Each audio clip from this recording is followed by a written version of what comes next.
ಆತ್ಮೀಯ second P U C ವಿದ್ಯಾರ್ಥಿಗಳೇ, ನಿಮ್ಗೆ ಇನ್ನೇನು ಕೆಲವೇ ದಿನಗಳಲ್ಲಿ ಎಕ್ಸಾಮ್ಸ್ ಇದೆ. ತುಂಬ ಮಕ್ಕಳು ಪಿ ಯು ಸಿ ಬಗ್ಗೆನೂ ಕೂಡ ವಿಡಿಯೋಸ್ ಮಾಡಿ ಸರ್ ಅಂತ ಹೇಳ್ತಿದ್ರು.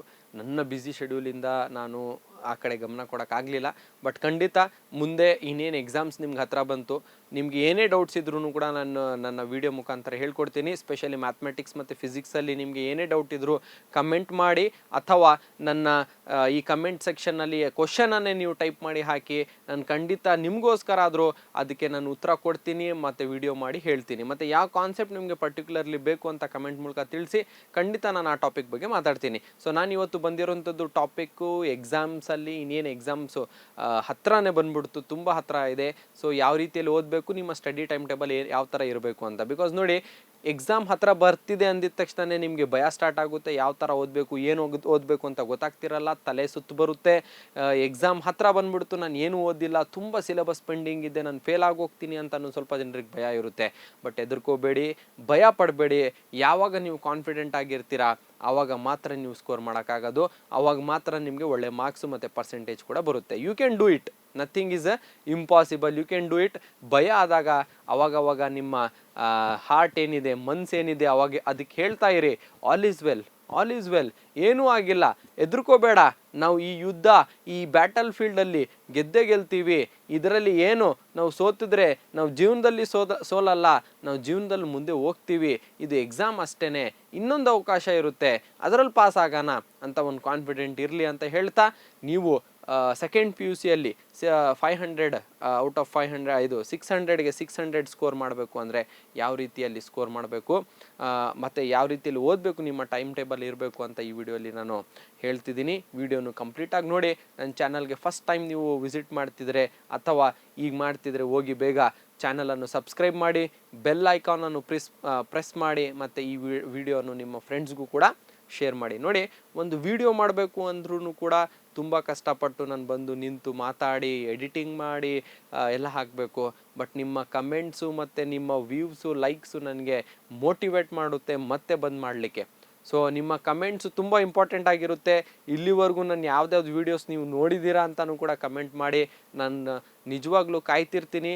ಮತ್ತು ಈ ಎಲ್ಲ ವೀಡಿಯೋಸಲ್ಲಿ ನಿಮಗೆ ನನ್ನ ಯಾವ ವಿಡಿಯೋ ಇಷ್ಟ ಆಯಿತು ಕೂಡ ಅಂತ ನಾನು ಕಾಯ್ತಾ ಇರ್ತೀನಿ. Coming back directly to the topic, time waste ಮಾಡಲ್ಲ, ನಿಮ್ಮ ಎಕ್ಸಾಮ್ಸ್ ಹತ್ರ ಇರೋದ್ರಿಂದ. ಸೊ ನೋಡಿ, 3 ಹಂತದಲ್ಲಿ 3 ಫೇಸಸಲ್ಲಿ ನಾವು ಎಕ್ಸಾಮನ್ನು ಪ್ರಿಪೇರ್ ಆಗ್ಬೋದು. First phase is preparation phase ಅಂತ. ಸರ್ ಯಾವ ಟೈಮಿಂದ ಯಾವ ಟೈಮ್ ಸರ್? ಫೆಬ್ರವರಿ 15ವರೆಗೂ ನಿಮ್ಮ ಪ್ರಿಪ್ರೇಷನ್ ಫೇಸ್ ಅಂತ ಇಟ್ಕೊಳ್ಳಿ. ಸೆಕೆಂಡ್ ಪಿ ಯು ಸಿ ಮಕ್ಕಳೇ, ಸೈನ್ಸ್, ಕಾಮರ್ಸ್ ಯಾವುದೆಲ್ಲ ಓದ್ತಿದ್ದೀರಾ ನೀವು, ಆರ್ಟ್ಸ್ ಆಗಿರ್ಬೋದು, ನೀವೇ ಯಾವ ಥರ ಓದಬೇಕು ಅಂದರೆ ಫೆಬ್ರವರಿ 15ವರೆಗೂ ನಿಮ್ಮ ಪ್ರಿಪ್ರೇಷನ್ ಫೇಸ್. ಫೆಬ್ರವರಿ 15 ಆಯಿತು ಅಂದರೆ ನೀವು ಯಾವುದೇ ಹೊಸ ಟಾಪಿಕನ್ನು ಓದಕ್ಕೆ ಹೋಗಬಾರ್ದು. ಫೆಬ್ರವರಿ 15ವರೆಗೂ ಮಾತ್ರ ನೀವು ಯಾವುದೆಲ್ಲ ಟಾಪಿಕ್ಸಲ್ಲಿ ಡೌಟ್ಸ್ ಇದೆ, ನಿಮ್ಗೆ ಯಾವುದೆಲ್ಲ ಕಾನ್ಸೆಪ್ಟ್ ಅರ್ಥ ಆಗಿಲ್ಲ, ಯಾವುದೆಲ್ಲ ಕ್ವಶನ್ಸನ್ನು ನೀವು ಟಚ್ಚೇ ಮಾಡಿಲ್ಲ, ಅದೆಲ್ಲನೂ ನೀವು ಕಲ್ತ್ಕೋಬೇಕು, ಓದಬೇಕು ಮತ್ತು ಬರಿಬೇಕು. ಫೆಬ್ರವರಿ 15 ಆದ ನಂತರ 10 ಡೇಸ್, ಫೆಬ್ರವರಿ 26ವರೆಗೂ ನೀವು ಏನು ಮಾಡಿ ಅಂದರೆ ಫೆಬ್ರವರಿ 15ಇಂದ ಫೆಬ್ರವರಿ 25ವರೆಗೂ ನೀವು ಏನು ಮಾಡಿ, ನಿಮ್ಮ ರಿವಿಷನ್ ಫೇಸನ್ನು ಸ್ಟಾರ್ಟ್ ಮಾಡಿ.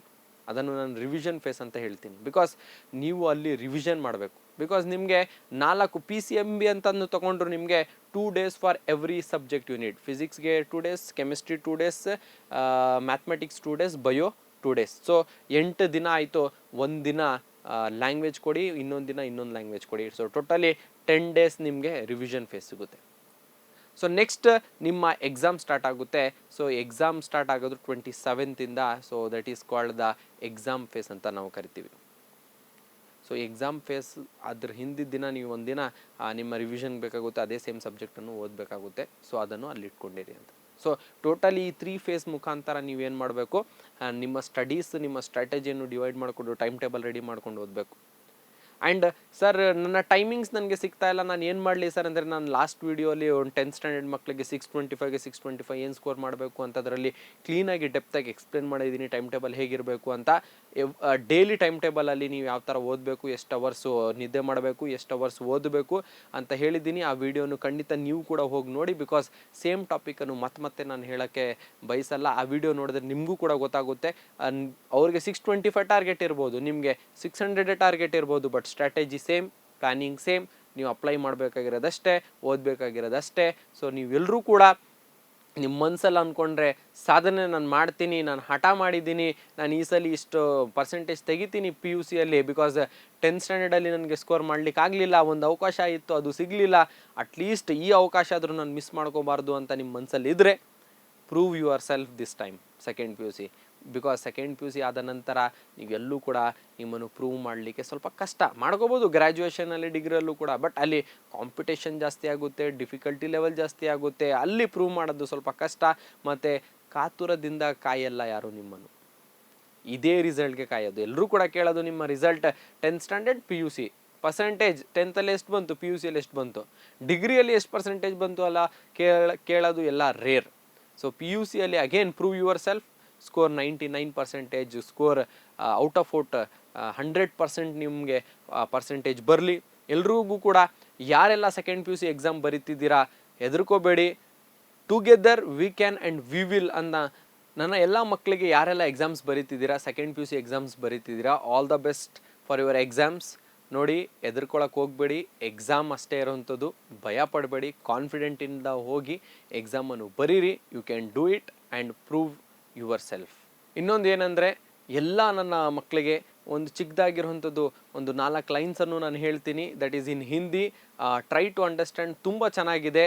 ಏನೆಂದರೆ, खूबियाँ तो अपनी खूबियाँ ढूंढ, तो अपनी खूबियाँ ढूंढ, खामियाँ निकालने के लिए लोग हैं ना, कदम रखने ही हैं तो आगे रख, कदम रखने ही हैं तो आगे रख, पीछे खींचने के लिए लोग हैं ना, तू अपने अंदर जुनून की चिंगारी भड़का, तो अपने अंदर जुनून की चिंगारी भड़का, जलने के लिए लोग हैं ना. ಸೊ ಎಲ್ಲ ಮಕ್ಕಳೇ, ಜನ ಇದ್ದಾರೆ, ನಿಮ್ಮನ್ನು ಟೀಕೆ ಮಾಡಲಿಕ್ಕೆ ಜನ ಇದ್ದಾರೆ, ನಿಮ್ಮನ್ನು ಹಿಂದೆ ಕಾಲು ಹಿಡಿಯೋಕ್ಕೆ, ನಿಮ್ಮನ್ನು ಮುಂದೆ ಹೋಗದೆ ಇರೋ ಥರ ನೋಡ್ಕೊಳ್ಳಿಕ್ಕೂ ಕೂಡ ಜನ ಇದ್ದಾರೆ, ಮತ್ತು ಜಲಸಿಯಿಂದ ಬರ್ನ್ ಆಗಲಿಕ್ಕೂ ಕೂಡ ಜನ ಇದ್ದಾರೆ. ಅದನ್ನು ನೀವು ಚಿಂತೆ ಮಾಡಬೇಡಿ, ಅದನ್ನು ನೀವು ಎದುರ್ಕೊಳ್ಳೋಕೆ ಹೋಗಬೇಡಿ. ನೀವು ನಿಮ್ಮ ಹೆಜ್ಜೆಯನ್ನು ಮುಂದೆ ಇಡ್ತಾ ಇರಿ. ಹೆಜ್ಜೆ ಇಡಬೇಕು ಅಂದರೆ ಮುಂದೆ ಇಡಿ, ಹಿಂದೆ ಸರಿಯೋಕ್ಕೆ ಅಥವಾ ಹಿಂದೆ ನಿಮ್ಮನ್ನು ಕಾಲು ಇಳಿಯೋಕ್ಕೆ ಜನ ಇದ್ದಾರೆ. ನೀವು ಹೆದರ್ಕೊಳ್ಳೋಕೆ ಹೋಗಬೇಡಿ, ನೀವು ಮುಂದೆ ಹೋಗಿ. ನಿಮ್ಮ ಮನಸ್ಸಲ್ಲಿ ನೀವು 625ಗೆ 625, ನೀವು 600ಗೆ 600 ತೆಗಿಬೇಕು ಅನ್ನೋದು ನಿಮ್ಮ ಮನಸ್ಸಲ್ಲಿ ಆ ಜೋಶ್ ಬರಬೇಕು. ಬರ್ನ್ ಆಗಲಿಕ್ಕೆ ಜನ ಇದ್ದಾರೆ. ಅರ್ಥ ಆಗ್ತಿದೆಯಲ್ಲ? ನೀವು ನಿಮ್ಮಲ್ಲಿರುವಂಥದ್ದು ಒಳ್ಳೆ ಗುಣಗಳನ್ನು ಹುಡುಕಿ, ನಿಮ್ಮ ಮಿಸ್ಟೇಕ್ಸ್ಗಳನ್ನು, ನಿಮ್ಮನ್ನು ಟೀಕೆ ಮಾಡಲು ಜನ ಇದ್ದಾರೆ, ಅದು ಅವ್ರ ಬಗ್ಗೆ ಯೋಚನೆ ಮಾಡೋಕ್ಕೆ ಹೋಗಬೇಡಿ ಅಂತ ಹೇಳ್ತಾ, ಎಲ್ರಿಗೂ ಕೂಡ ಆಲ್ ದ ಬೆಸ್ಟ್. ಒಳ್ಳೆಯದಾಗಲಿ, ಒಳ್ಳೆ ಮಾರ್ಕ್ಸ್ ತೆಗಿರಲಿ, ಒಳ್ಳೆ ಪರ್ಸೆಂಟೇಜ್ ಬರಲಿ. Make your parents proud and be the leader of the world. Thank you so much. Have a nice day.